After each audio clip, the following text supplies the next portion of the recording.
One of the great things about India is this tremendous interest in education. People talk about it all the time.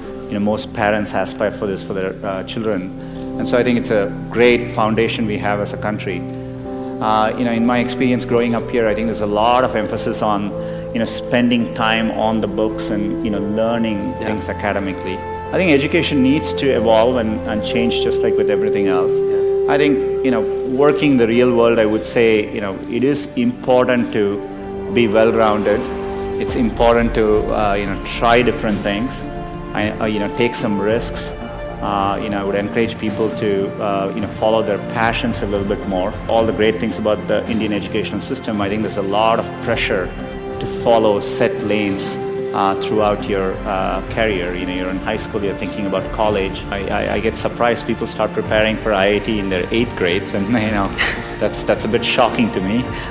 I hope as people are approaching things, they are really taking the time to doing things, understanding things deeper, learning by doing things. And I think it's important to remember it's a long road. Setbacks actually don't matter. I think a lot of times when I was younger, people would say, this person didn't get into this college or something, and that's the end of the road. I mean, life is so different from that. Keep your hopes, keep your dreams, and try to follow them. And I think most of how life plays out is up to you, not up to what happens outside of you. And I think it's important to keep that in mind and take the long-term view. Look, it's remarkable to be at IIT. There are many, many great people who don't make it in, and you will see this later in life. People do well from all walks of life. I think it's important to remember getting into an elite institution doesn't guarantee success. It matters a lot, but it doesn't guarantee success. And I think it's important to keep that perspective in life. And life is a long road, and so you want to take it at the right pace and enjoy what you're doing. I get very surprised. People come to IITs and immediately they are thinking about IIMs and so on. I think it's important to get real-world experience. And if you take the US, for example, at a place like Stanford, most students don't choose their majors till their final year. So people explore different things and find what they're really passionate about. So I think those are all good things to aspire to. I think I would like to see people value creativity, value experience of doing things, taking risks, and academics is important, but it is not as important as it's also made out to be. Had I stayed the course in graduate school, I'd probably have a PhD today, which would have made my parents really proud. But I might have missed the opportunity to bring the benefits of technology to so many others. And I certainly wouldn't be standing here speaking to you as Google's CEO. The only thing that got me from there to here, other than luck, was a deep passion for technology and an open mind. So take the time to find the thing that excites you more than anything else in the world. Not the thing your parents want you to do, or the thing that all your friends are doing, or that society expects of you. Yeah, I think that matters a lot. People should be encouraged to take risks a little bit more and try different things till they find what they like doing. Something I've noticed over time is you will have many, many opportunities to reinvent yourself. And so, so I think, it's worthwhile taking risks and trying to do something you're really, excited by. And if the first attempt you don't do it, you can try again, and, things tend to work out in the long run. So that's the bar. So anything we try to do, we think of it that way. And so we aim high. And you want to aim high enough that you fail, a few times. I think that's the natural part of the process.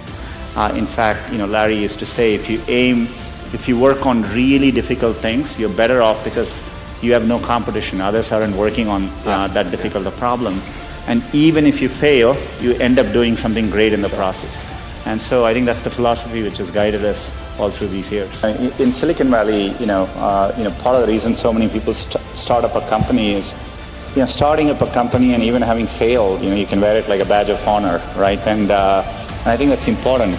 Culturally, risk is rewarded.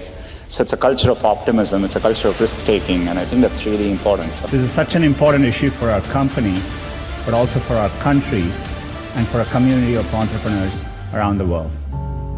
At Google, entrepreneurship is in our DNA. Google was founded here at Stanford, and the company's first home was in a garage just a couple miles from here. Like many of you in the audience, our founders were two young people with a vision of a better future, a better way, and they decided to follow their dreams. You know, when I see entrepreneurs here, they seem no different to me than the kind of people I meet in the Valley. So intrinsically, I think India can do the same kinds of things. And the one good thing about India is I think, there's always been, whenever in India I used to walk around and go to some remote corner and find a tea stall, I always felt there is an entrepreneur there somewhere who saw that opportunity. So I think that streak has always existed. I think part of the problem is in India, the potential is there and the market is developing. I think it'll take a few more years for it to fully realize the potential. And so I'm absolutely confident of it. I think there's a timing issue, but I think we are growing well as a country. I think we need to stay at it, continue doing all these things, and it'll take a few more years and we'll get there. The trend lines are strongly in the favor. I think every year I can see the rate at which things are changing. So in about 3 to 4 years, I'm pretty convinced, at least in a 5 to 10 year time frame, that there will be big global, software companies coming out of India, and we will be very used to it. You're the ones building the next Google, the next Spotify, the next Tesla, we don't even know, but what I know is that someone in this room will build it. One revolutionary idea, one brilliant invention can unleash other entrepreneurs to revolutionize industries in ways you could never predict. I remember reading about that and thinking, it's the idea that matters. It didn't matter where you come from or what your background is. I felt welcomed and embraced. People didn't care where I came from, only my ideas and hard work mattered. I'm not alone. I know how much hard work it takes to pursue a dream of building a business. The long hours, time away from family, the rejection, the ideas are brilliant that just don't seem to catch on.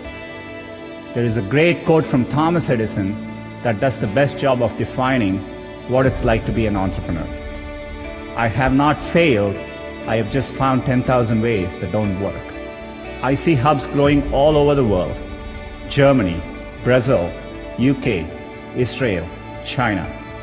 The latest figures say that 21% of adults across 60 countries intend to start a business in the next 3 years.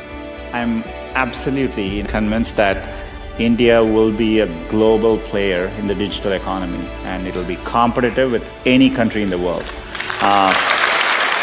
So I've always felt that, and I think it's important to follow your dream and do something which you're excited by. So I think if you follow your heart and do what you like, you will always do much better.